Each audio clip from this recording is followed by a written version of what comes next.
Folks, the Democrat Party is in full meltdown mode, and it's a sight to behold. Trump is leading in all 7 swing states, and the blue team is cracking faster than an egg on a hot sidewalk. But here is the kicker. Kamala Harris is becoming the first presidential candidate since Walter Mondale to skip the Al Smith dinner. Is she afraid of a little friendly roasting, or is there something deeper at play? Stay tuned as we dive into the Democrat desperation and what it means for the upcoming election. Now, check this out. Are you listening? While Democrats panic about their political future, you should be thinking about your safety on the road. Recent reports show drivers with dash cams are 60% less likely to be found at fault in accidents. This easy-to-install dash cam records every detail, offering collision documentation and 24/7 security. With 4K Ultra HD night vision and continuous recording as your personal road guardian, visit carvisionx.com for free express shipping and exclusive bonuses during their late summer special. Yes, it's fall. Now, don't leave your safety to chance. Secure your dash cam today. Now, check this out. It is Trump country in New York. New Yorkers couldn't be more excited about hosting President Trump in that city. That's one reason why Democrats are terrified, because Trump is going into the belly of the beast. We have 19 days and counting for this election. In the great state of New York, we are so excited to have President Donald J. Trump, who is going to fill up Madison Square Garden. We are so excited. It's already sold out, and we know that we will flip the Senate and gain seats in our House Republican majority to work with President Trump on behalf of you to save this country. I'm honored to be here today. I'm honored to be with him when he is in New York, and we have to get this done. Thank you very much. New York is in the play. Great state of New York. And Madison Square Garden is already sold out. Now, check this out. Charlie Kirk posted this. This is directly from the New York Post. What you're seeing there on the screen is a little private conversation between Joe Biden and Barack Hussein Obama. So the New York Post hired a professional lip reader. And this professional lip reader is somebody who has been deaf for, I guess, their whole life. Or 13 years, or I can go into the New York Post article, but somebody who's been deaf, they're a certified lip reader. They testify in cases. So it's not just some random person who's reading lips. This is somebody who's this is their job. And during this little exchange,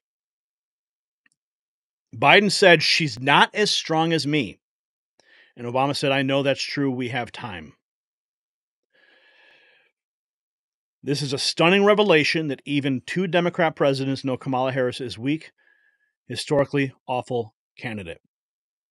Biden tells Obama, "She's not as strong as me." Ex-pres agrees. That's true. This happened at the Ethel Kennedy funeral.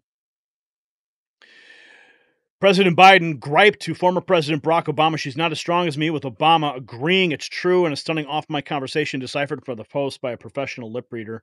The apparent candidate assessment of Vice President Kamala Harris' standing going into November 5th election occurred Wednesday afternoon as America's 2 most recent Democrat presidents conversed. "She's not as strong as me," according to the translation, which produced by analyzing the on-video lip movements during the discussion. "I know it's true," the popular former president agreed, saying, "We have time." "Yeah, we'll get it in time," said Biden, who was forced by fellow Democrats to relinquish the party nomination in favor of Harris on July 21st in a mutiny that Obama was believed to support.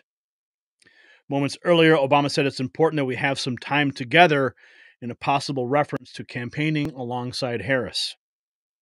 Well, we saw what happened the last time they trotted Obama out. That was another disaster for the campaign.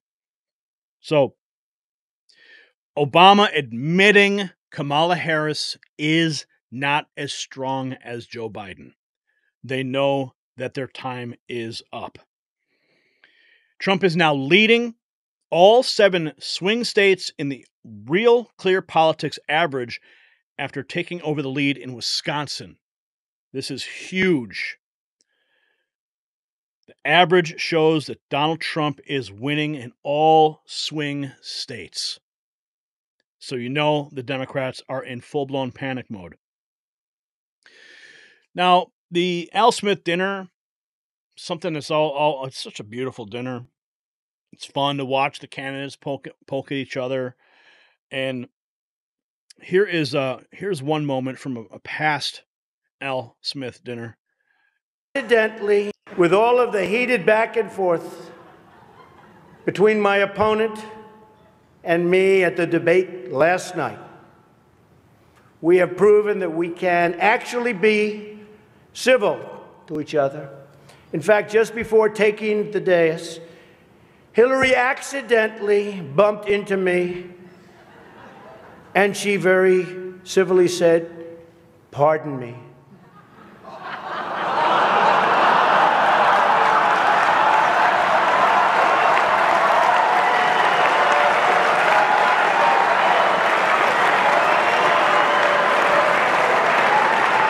And I very politely replied, "Let me talk to you about that after I get into office."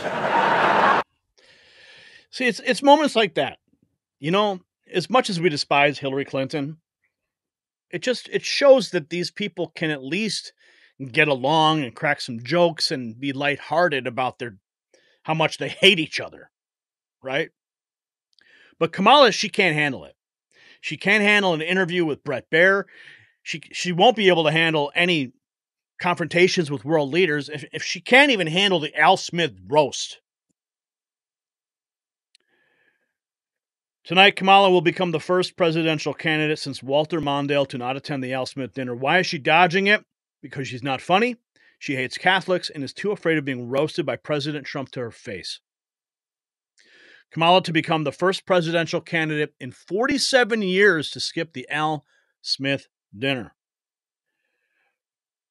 Now we're learning that Kamala Harris has confirmed that she will be bailing on this charity, and it's been attended by virtually every nominee since the 1960s. The first one since 1984.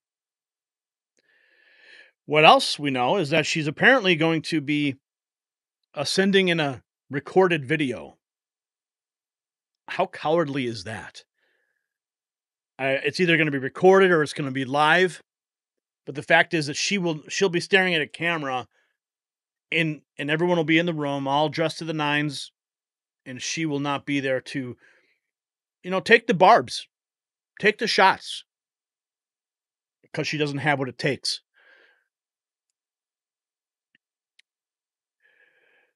Steve Cortez looking forward to the Al Smith dinner. Fantastic event that raises big money to help poor children. It's a political tradition for every nominee, including Hillary and Barack, but Kamala snubs it. She's skipping the most prominent charity dinner in the U.S. because she's afraid of receiving a couple of verbal barbs from Donald Trump. If you're too weak to parry on stage, you're too weak to be president. Now, the Catholic Vote produced this video.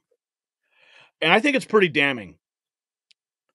Because in large part, we've come to sort of accept that many Catholics vote Democrat. I guess that's just, you have different voting blocks. And that seems to be the way it has run for a long time. But of course, the Democrat Party's moved so far left, it doesn't even resemble anything that Catholics would have voted for 20, 30 years ago. But for the Catholic Vote to put out this video to all of their people is a damning indictment of Kamala Harris. And skipping this Al Smith dinner is a snub. And all those people, all those Catholics who would have normally voted for her, they're not after they see this. Watch this. Us. I'm glad to be here at this notable dinner once again, and I'm glad that Mr. Nixon is here also. Al Smith and his lifelong struggles for the working man and woman. In the closing weeks of a hard-fought campaign, people of all political persuasions can come to this dinner and share a meal and honor the work of this foundation. They all did it. But Kamala Harris says she's too busy. Too busy visiting the homes of billionaires and raising $1 billion for herself. Too busy to raise money for children desperately in need. There are millions of fellow citizens, our brothers and sisters, who need us very much. Kamala Harris, too busy with the rich, too busy for the poor, too busy for us. Yeah, that's a pretty damning video, direct from Catholic Vote, and it's only going to hurt her. And I would have liked to see it. I would like to see her on stage with Trump and just having a little friendly exchange. Even what Obama said there, you know, two candidates in the closing days of a hard fought campaign, sharing a meal, like two people. But no, Kamala Harris is not able to do it. Leo Terrell says she's got no chance of winning. She has a problem with Catholics, Jews, and black men.